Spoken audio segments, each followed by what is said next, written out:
In Henry Fuseli's The Nightmare, a young woman lies sprawled across her bed, limbs limp and eyes shut as if in a trance. On her chest squats a misshapen demon, an incubus, leering outward with a malevolent grin. From behind blood-red drapes, the head of a wild-eyed horse emerges, nostrils flared in the dark. The lamplight is dim, shadows coil in the corners of the room.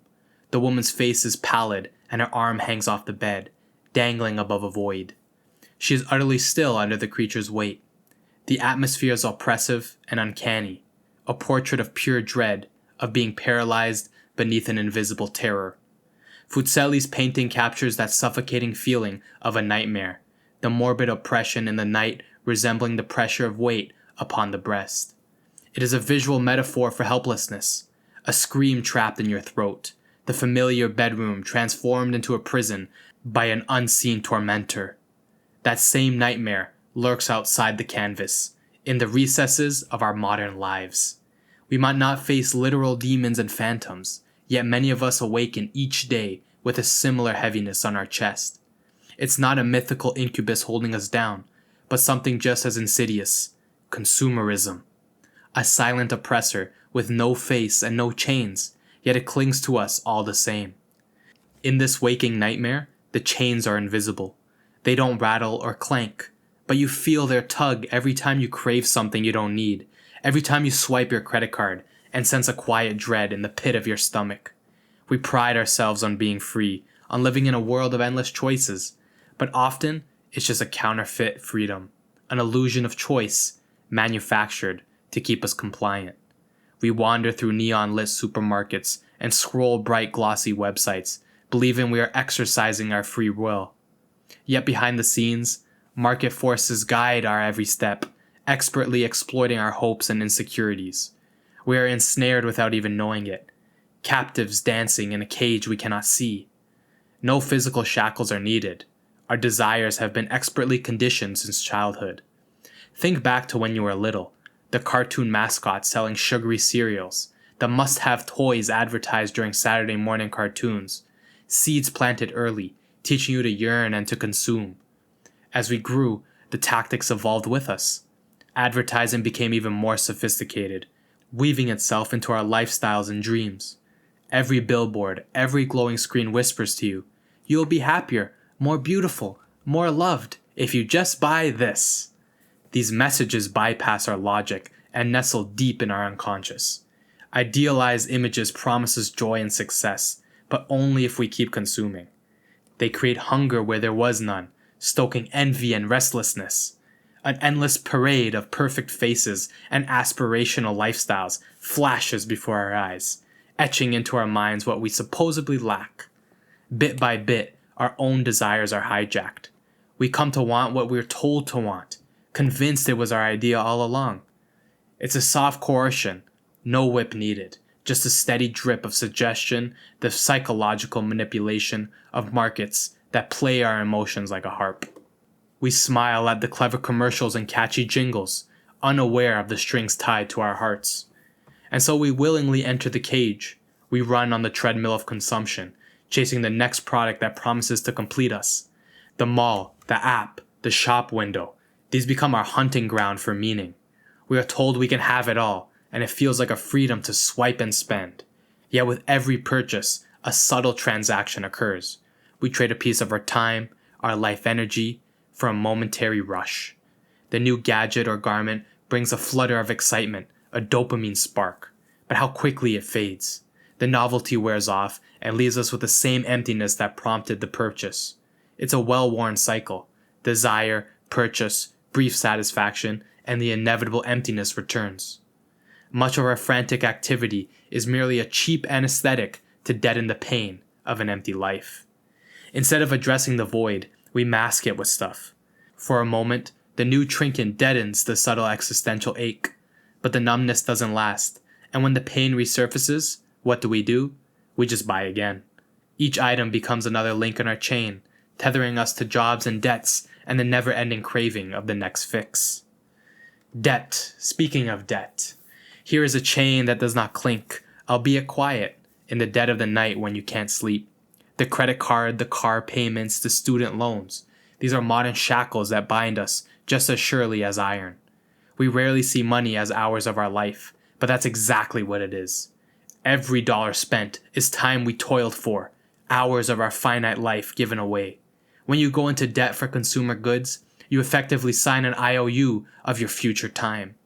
You promise to surrender hours, days, years of your life working to pay for things that often bring you no lasting joy. Yet the system encourages it. It needs you to keep spending, even if it means spending tomorrow's earnings today. Buy now, pay later, they urge. How many of us take that bait? We live in guided cages, decorated with the very things that impoverish our future. The bars are made of credit and interest. The locks are our own impulses. You might not notice the prison at first because it's comfortable, filled with pillows and flat-screen TVs. But step back, and you'll see how hard it is to walk away when you're bound by financial chains of your own making. Even ownership itself can turn on us, morphing from pleasure to burden.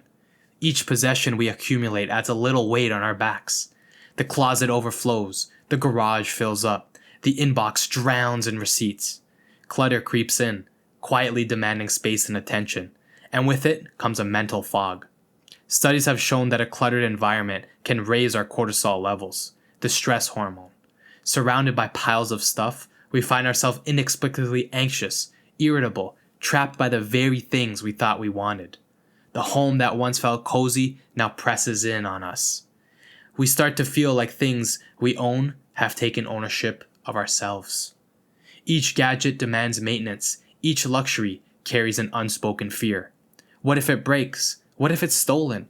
What if it goes out of style?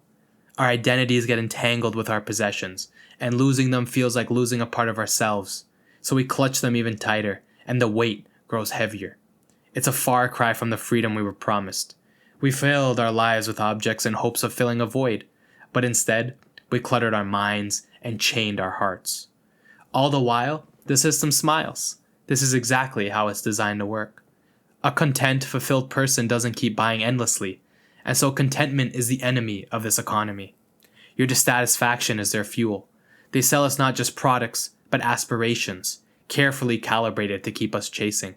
We are conditioned to measure our worth by the next upgrade, taught that success is defined by consumption. Our culture glorifies the hustle. Work harder, earn more, buy more, an endless ladder with no top. We become prisoners of comparison, ever striving to keep up with neighbors and idols crafted on social media, platforms that amplify the urge to consume. It's a vast matrix of control, subtle but relentless. There are no soldiers pointing guns to force our labor. Instead, there are advertisements pointing to our insecurities, nudging us to self-imposed servitude. We become so busy earning and spending that we hardly notice our chains.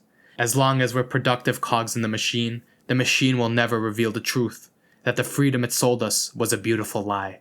We have enslaved without chains, without whips, without prisons, held captive by our own psychology and habits, by a system that dangles consumer goods like carrots on a stick. But no nightmare lasts forever. An awakening is possible. The first step is to see the bindings for what they are, to call the demon by its name.